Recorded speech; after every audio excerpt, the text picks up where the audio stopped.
as a result of this interaction between sub-Saharan Africa and North Africa, you now have human agency in the form of trade and commerce. And these Arab traders would now become agents for the dissemination of Islam. And as a result of their interaction with African societies south of the Sahara, through what social scientists would call the demonstration effect, because as these Arab traders traveled to sub-Saharan Africa, they became the guests of African peoples. And of course, if you look at the literature, what you see is that in the ancient African kingdoms, which had contact with the Arabs, this whole idea of two towns, what we now see very much in America, Spanish town or Chinatown, I mean, that phenomena was very much alive in ancient Ghana. And of course, in Tekrur, because what the African rulers did, they separated these foreigners from the locals. And so the Arabs would live in what they call in the Mande language, Arabuzuo, meaning Arab town, which was always about 6 to 8 kilometers away from the African towns.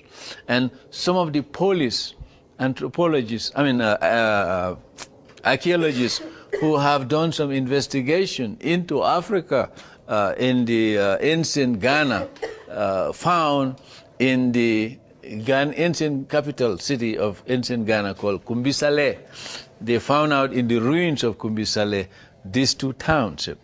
And what was very interesting about the differences between these two is the diet of the two inhabitants. Because in the Arab towns, they found garlic, which was rare or unknown south of the Sahara. So this proves that you did have traders who were coming from the north into this part of the northwestern part of Africa, what is now called southeastern Mauritania and northwestern part of Mali, where the ancient Ghana Empire was located.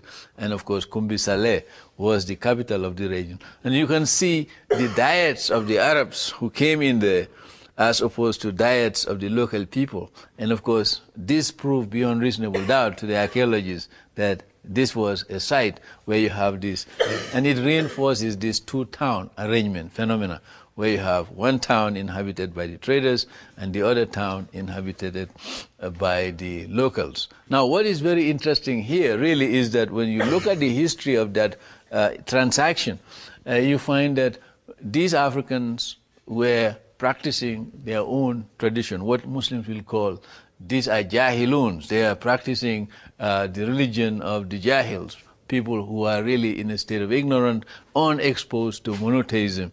And of course, the Africans on their side felt that these people were strangers who practiced a different religion. And of course, the kings and the nobles of the African side had vested interest in this trade because it brought all these luxury goods from the Mediterranean or the East, while at the same time they were exporting ivory, ostrich feathers, and other things south of the Sahara going north. And of course, so you can see that through this trade and commerce, Islam began to be exposed to the Africans through demonstration, not through proselytization, but through demonstration, because the Africans were now beginning to see the Arabs practice their religion. Now, one thing that attracted the Africans was the fact that these Arabs will stop buying and selling the moment they call the azan, the call for prayer. The moment the call for prayer was made, these Arabs will stop everything they were doing. That was one thing that struck the Africans, that these people believed their God so strongly that they will stop every human activity to go and pray. So that began to influence some of the Africans, and some of the African nobles decided to link up with the Arabs. And of course, they gradually became Muslim.